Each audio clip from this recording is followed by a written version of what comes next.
Welcome back to another episode of Married with With a a Purpose. purpose. Because your marriage should be intentional and you should be married with a purpose, not just married to go along and get along. So many marriages out here, they just go through the motions. Some of them, I just, there's like glorified roommates. They just don't have no idea what they're doing, how they're doing it, where they're going. So you But say they're not connected. they're not connected for real. It Mhm. appears that they're connected. Yes. And I don't want to be the person that sounds like Carolyn and I have the be all do all.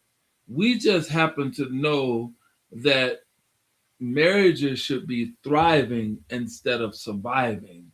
In other words, don't be sweeping stuff under the rugs. And when you say sweeping stuff under the rug, be a little bit more specific on sweeping things up under the rug because they may not understand what that In other words, analogy you is. have a communication problem. Rather than dealing with it, you ignore it. We did a podcast where I asked you how you were doing. And I'm doing fabulous. I said I'm doing fabulous because I don't want to say I'm just okay. Yeah, but in a lot of marriages, you get the standard pat answer, fine. Like when you ask me every morning, how did you sleep? Ask you every morning, how Every did you morning, sleep? how was your how did you sleep? Hmm. And so I never answer you with why are you asking me that? What's so important about why you ask about how I slept? You give me a solid answer. Because I see that you're intentionally tuning in to my thoughts and Hmm. my feelings. Hmm. And I'll say, I've slept pretty good. It could have been a little better. I'm just doing a joke at that point. I want to because know that you had a restful sleep. I was actually throwing a joke out there. I know. I trying to know. be, I know trying to you be were. right. I knew you were. Okay. Well, I didn't want you to be thinking I was ignoring you No. on the. So you knew I was just playing. I did. And so Carolyn and I have been doing this for quite some time. Or quite some time can be vague, but I first started dating Carolyn in 1985. Dating myself. Mm. Dating myself, I was a young kid, had no idea what I was doing, what I wanted to do, how I was going to go about. But all I know is I saw this young lady and I was interested in this young lady and I pursued it. And one thing led to another. And ultimately, we got married in 1988. Hmm. And I'm going somewhere with this. Just stay with us with this. So are you thriving or surviving? At this point, I'm neither. Okay. I'm neither because there's no thriving or surviving in this Okay. deal. Just thought I'd And ask. so in 1988, actually, let me see if I got this right because you always mess this up. Was it July the 23rd, 1988? Hmm. Yes, to God be the glory, because that was the first time we got married. Correct. In 1993, Carolyn divorced me. Now I can't tell you the divorce date. Actually, I can tell you when she told me she was going to divorce Bet me. you can. Yeah, that was February the 8th, It 1993. I can tell you that. You want to know the divorce date? You know the divorce date? I do. Oh, go ahead, girlfriend. Go ahead, girlfriend. Talk about it. May the 8th. Look at that. Mm-hmm. May the 8th. Mm-hmm. May the 8th, one day after my brother's birthday, my Mhm. third youngest brother's birthday. Yeah. And I never knew that until right now, today. And this is the thing That's about because you didn't want to remember. I did not. And this is another thing about these podcasts that Carolyn and I do. You don't know what's going We to come out. never know what's going to come out. All we know is that we live our lives out loud. Mhm. We actually adore and love one another. That wasn't always the case. I liked Carolyn. I loved Carolyn, but I obviously didn't love her enough to do the things that I should have done, or we wouldn't have got a divorce based off of the actions that I did. Can I get a repeat? So in other words, we were Oh, basically Jesus. surviving. Oh, yeah. We were surviving. And it in the beginning, it wasn't like a survive or thrive. It was just going through the motions. Well, in the beginning, we were just having fun. We were just having fun, and we were having fun not all the time, but for a good portion of the time. Didn't know what that was going to lead into, but here's what we both know: anything done in darkness will come to light.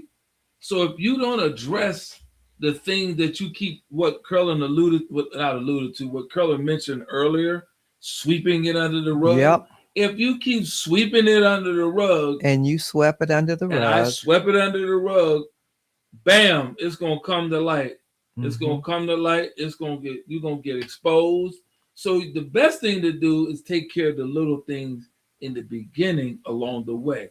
Why we do this is because we want to give people a remedy to help them to go from good to great, or from great to greater, or from bad to good, or to better, because we were a mess.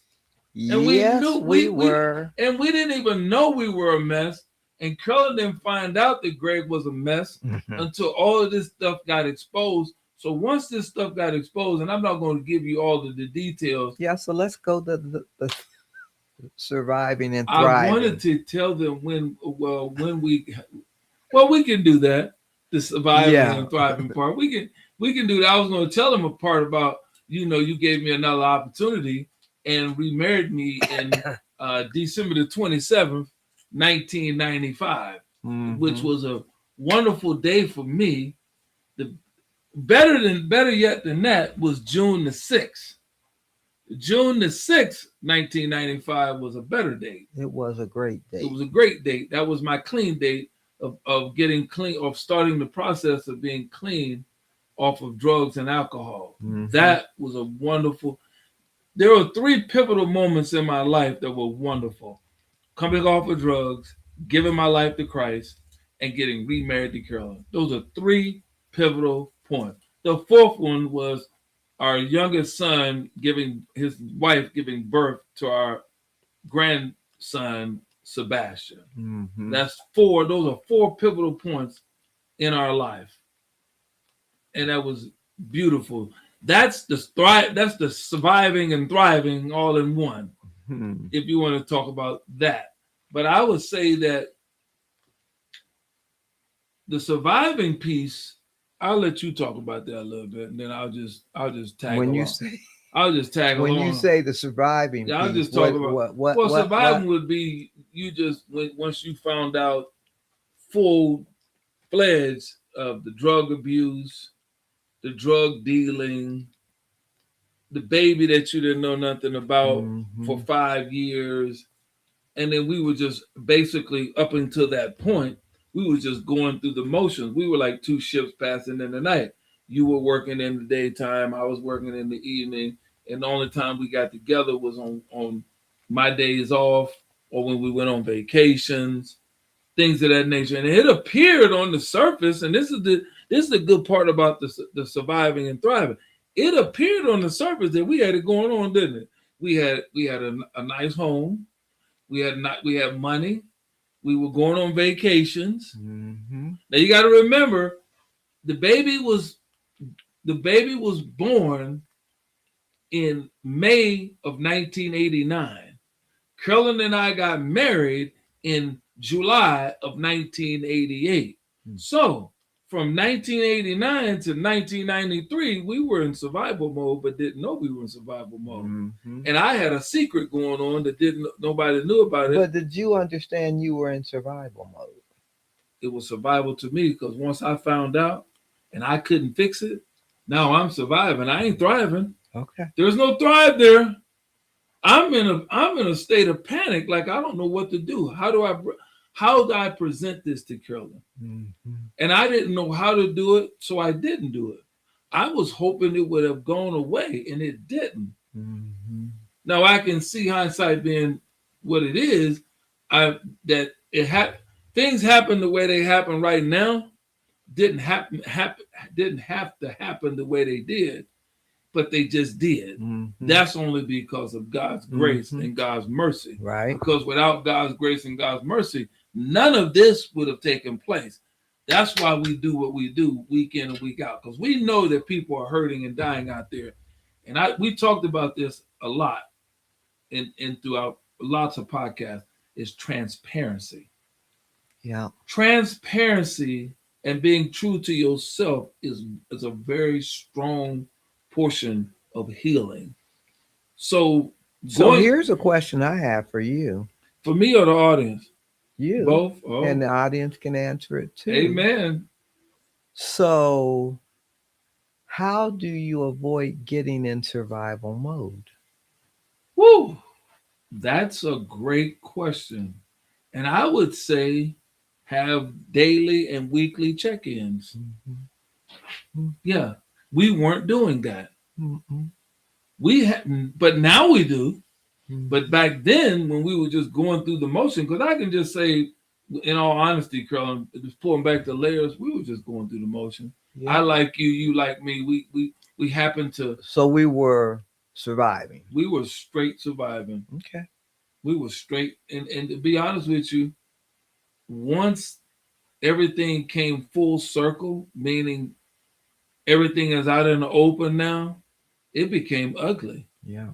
Wasn't physical, it was just mental. Well, one of the things that marriages get into is avoiding real issues. And those three things Mm-hmm. were real issues: drug addict, alcoholic, Mm-hmm. selling drugs, Mm-hmm. and a baby.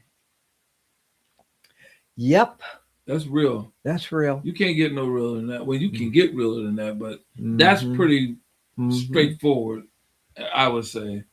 So, so what would you say if you had to do it all over again?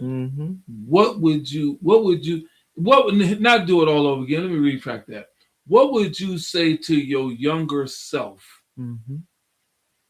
on this particular subject of your younger self going into going in considering marrying someone or dating or Well, I courting? would tell my younger self to have marriage counseling or coaching with a solid marriage coach or counselor that really understood God's intent for marriage.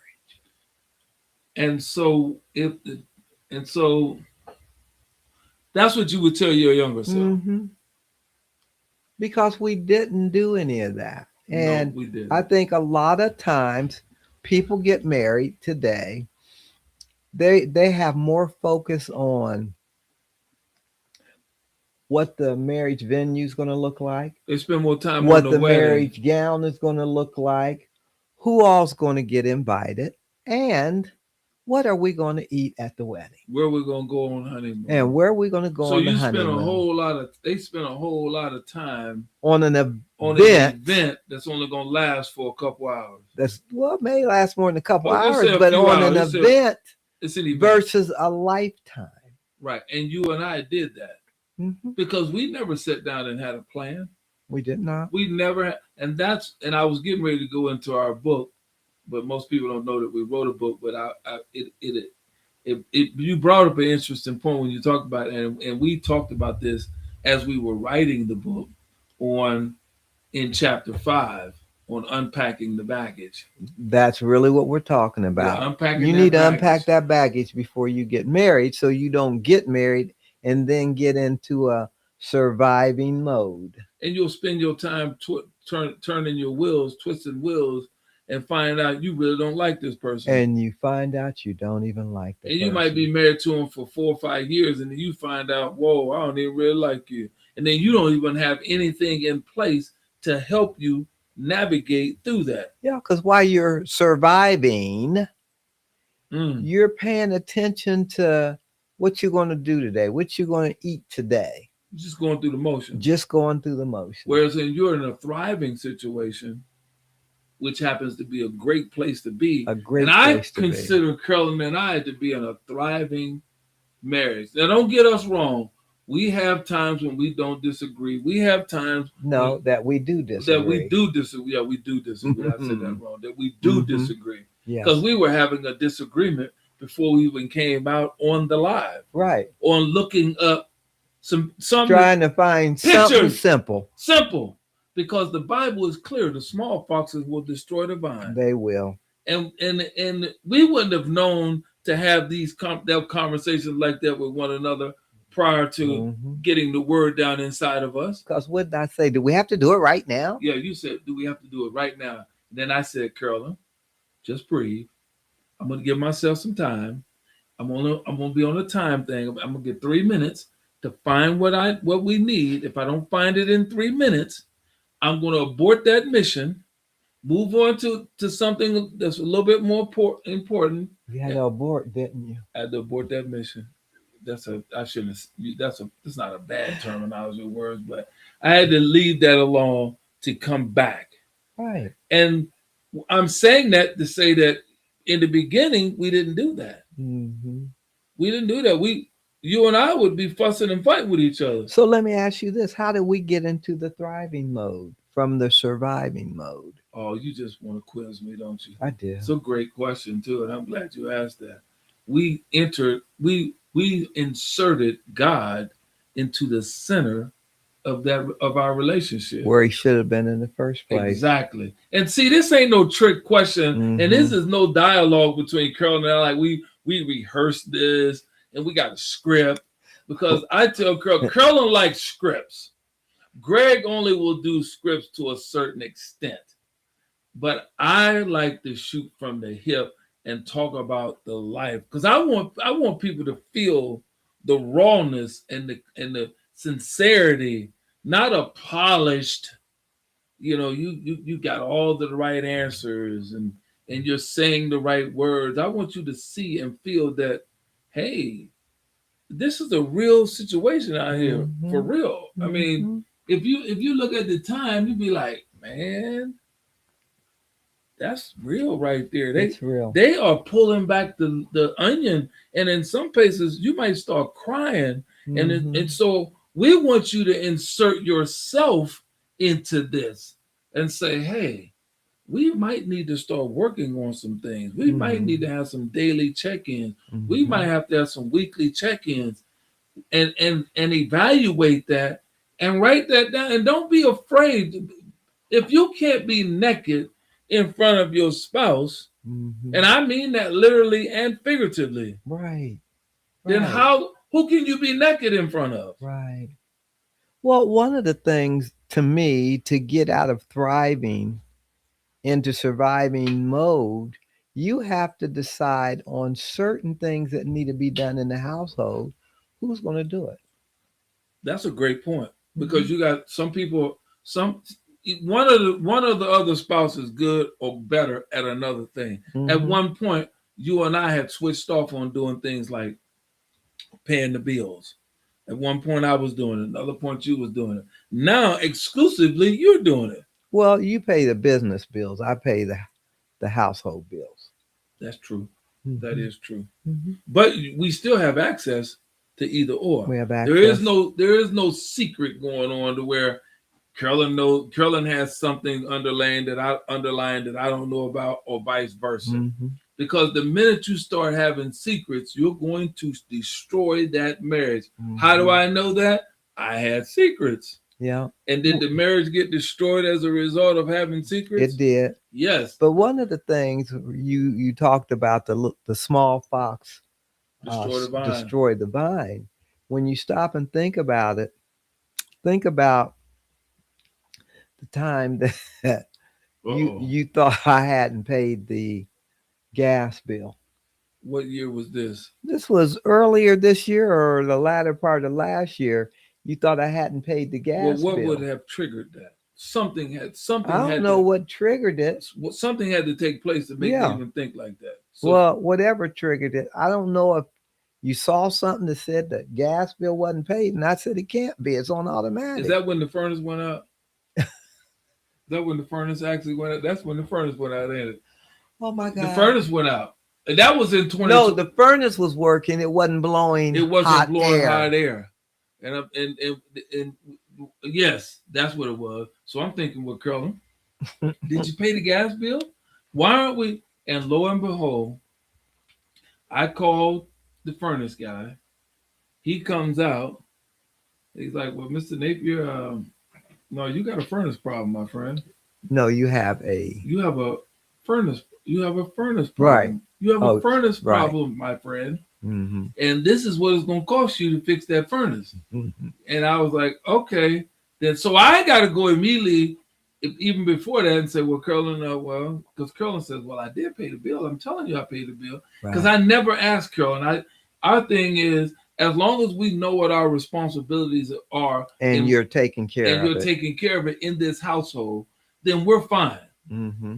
That's the daily check-ins and the weekly check-ins. So you're thriving in your marriage because your marriage should be thriving. Mm-hmm. Even if you got kids and you might be thinking, well, I got these 3 small kids because we have a cousin who his son has 4 kids now. Mm-hmm. Has 4 children now, and he's going to law school. Mm-hmm. So don't you think that he has a topsy-turvy relationship? Now, without me mentioning his name, which I won't, because that's not important. But when I said to him in just a casual conversation, when's the last time you took your wife on a date? Mm-hmm. His wife excused herself from the conversation. I immediately knew that there was a problem. Mm-hmm. I mean, they weren't going on dates. Mm-hmm. And you should still go on dates even if you have 4 children. Kids. You know why? Because the same people that you ask to watch your children while you're working can be the same people you ask, and the date don't have to be deep. It can be 1 hour a week that you unplug from everything and concentrate and spend time with your spouse. Mm-hmm. That's as simple as it gets. And you got to be consistently doing this every week. Mm-hmm. There's 4 to 5 weeks in a month, right? Yeah. So that's means 4 or 5 dates. That's 4 or 5 dates. And that will enhance and strengthen your marriage. I promise you. And even if you've been married for 50 years. Well, all the years we've been together. And we still date. I look forward to date day. Absolutely. Absolutely. Even though we didn't go on a date this past Friday. But something happened. I know. Oh. I was messing with okay. you. Okay. I'm messing. It was you had to go, you went to the hospital.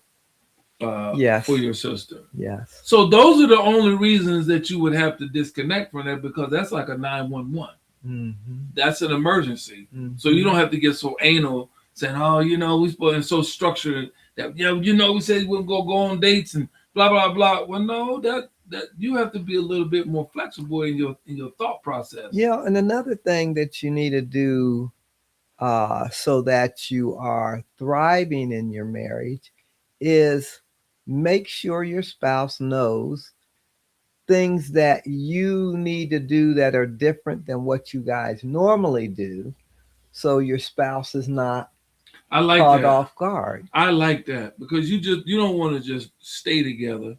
You want to grow together. You want to grow together. Because you can stay together and be a roommate, but you can grow together and you can thrive in your marriage. Because at some point, there's going to be a minus here. And you know how I know that? Because we went to a homegoing for one of Curlin's cousins. How would we say that? My cousin's husband's sister. And that man had been married to that woman for 52 years. Mm-hmm. And he broke when he was up there, because he said, it is what it is and I can't do nothing about it. Yeah, but the thing that was beautiful and I loved that when he said that. Here's what was beautiful about it. He literally said that he asked God if he could spare her or bring her back. And he said, and clearly God was not going to spare her. Nope. And he said, I had to accept God's will. Yes. And I thought that was so beautiful, because when you stop and think about it, when you've been with somebody that many years, 8 years from 60. Mm-hmm. Been with somebody that many years, and then you got to think about waking up without them beside you in the bed. That's a void that I know that one of us is going to have to deal with. One of That these I'm days. really, even though I talk about it, and you finally, after all these years, have gotten me even a little bit comfortable with talking about it. Because it's real. Because you're a little bit more comfortable in talking about it than Look, me. And it's not I'm that gonna tell you curl. what It's my not. It's I'm not gonna that say curl. what my mother says. If Jesus comes to get me, get out of his way. Yeah, but your mama ain't married. If She was Jesus married. comes to I get get me, it. get out I'm of his speaking way. from a married perspective. From a girl. married perspective. I get it, but I'm speaking of because if Jesus comes and gets me, it is in his will. I understand that it still doesn't make it it doesn't make it no easier to deal with. I'm in the same position, I'm in the same position that man was. Yeah. He was up there, and I would be thinking the same. That person is not there. My best friend ain't there no more. The person I lean on for, who am I going to lean on now? I lean on God. That's true, and I do that now. But who am I going to lean on in the physical? Right. Yeah. That part. You can say when Jesus comes to get you, get out the way. I can't get it. I can't stop him if I wanted to. I got to get out the way. Because he coming. Ain't nothing I can do about it. So. You have a scripture for us? I'm going to have you go over and read this one. Which one? I'll go get it. This is what I like. It's well, you go get Proverbs 27:17. Okay. And I'll get Ephesians 27. I'll get that one. I like either one. You get Proverbs 27:17. Okay. And the reason why we're looking them up is not you don't have to know them all by heart. So don't be thinking. See, this is what's wrong with people. They always want to try to beat people up because they're not quoting scriptures through and through. That doesn't make you no less than believing in Christ. No. I know the gist of Proverbs 27:17. It says iron sharpens iron. Yes. But I want it to be read. Which one are you going to read? I'm going to read Ephesians chapter 4, verse 32. Verse 32. That's the one I'm going to read. Ephesians. That's the one I'm going to read. Proverbs. Yeah, I'm going to read Ephesians 4:32. Love 27. Yeah. Yep, that's the one I'm going to read. You're going to read Proverbs 27:17. I'm reading Ephesians 4:32. As iron sharpens iron, so one man sharpens another. Know what that? I know what it is. Okay. Yeah. So read yours. I know what it was.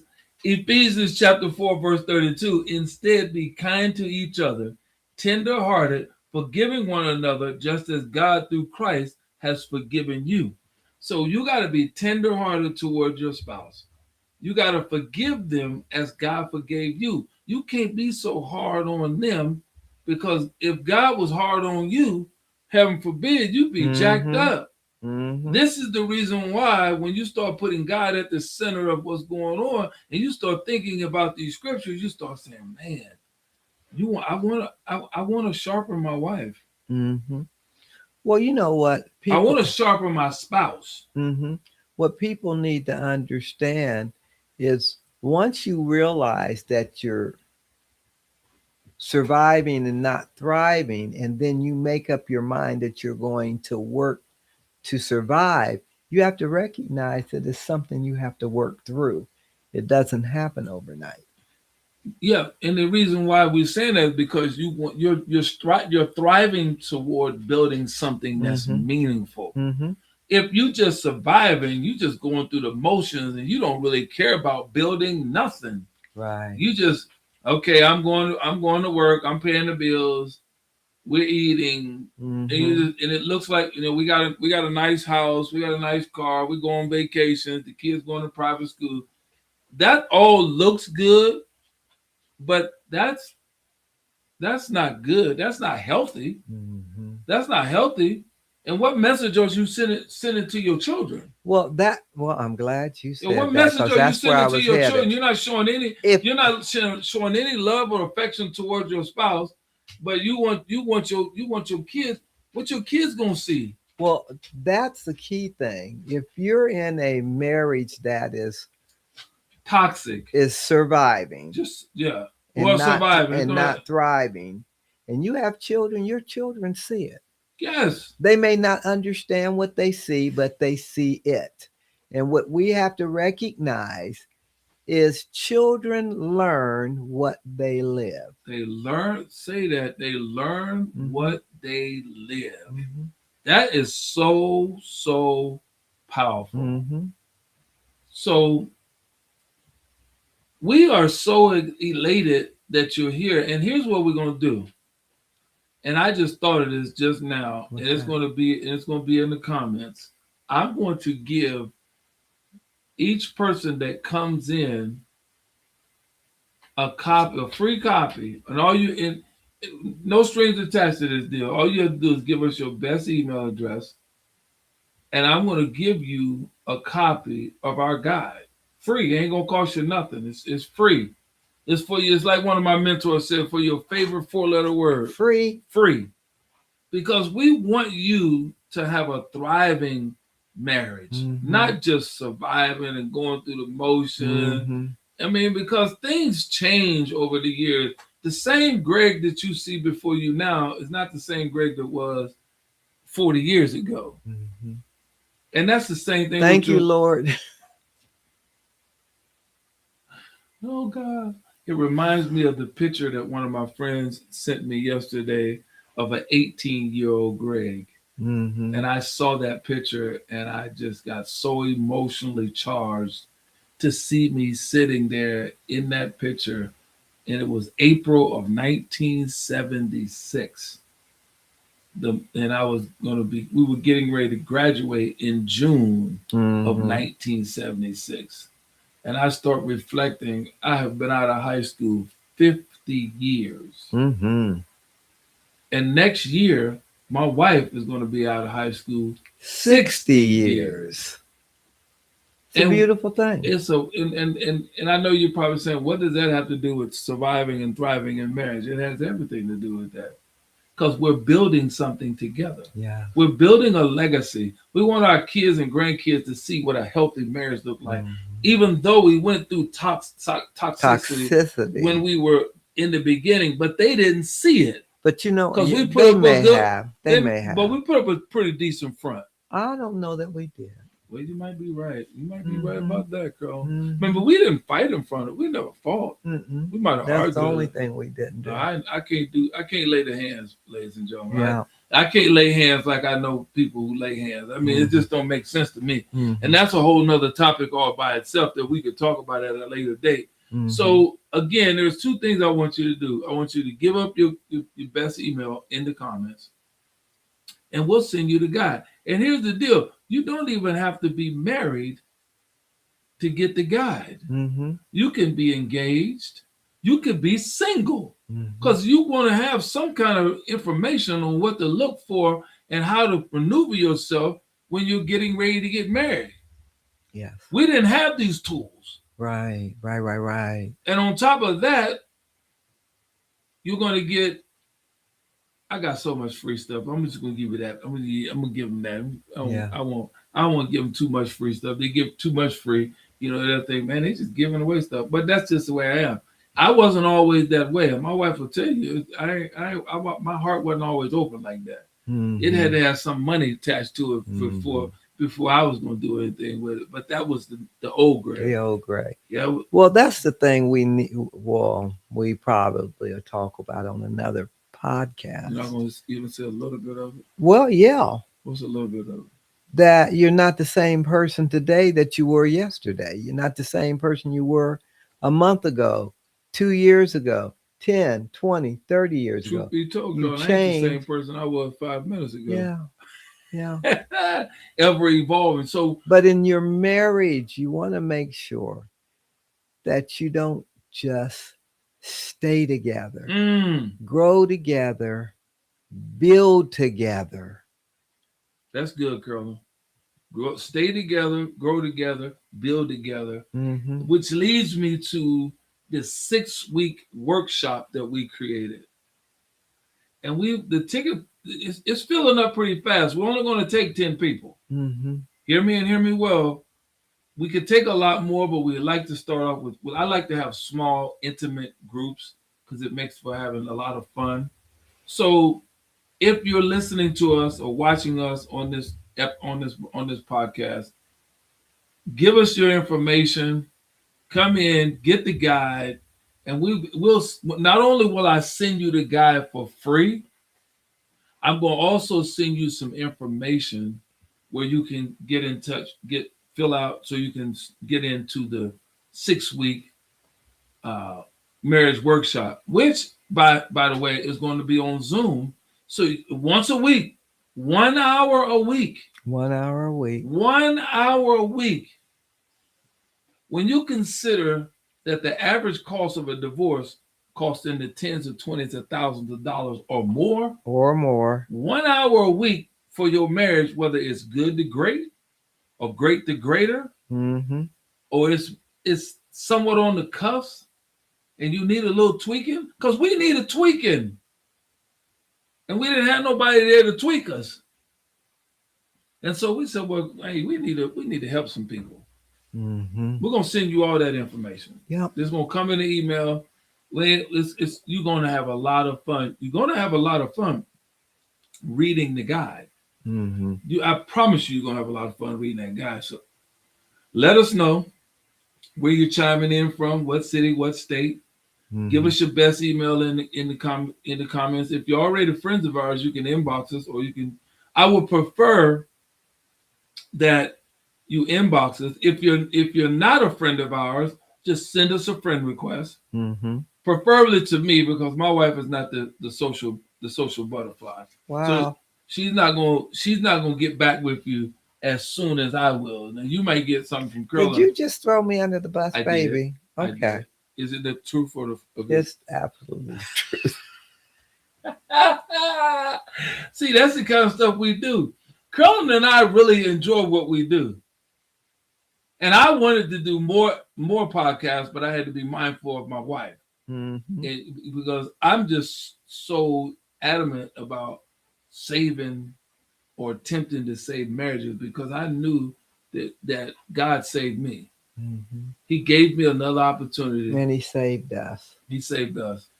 I want them to see that. She's straightening me out. Yeah, so they can see it. Yeah, twice the vow, twice the grace. I was going to say I can't give that to you free, but I might be able to do something. I don't know how to check with my executive assistant to my left on how that's going to work, because I can give away everything.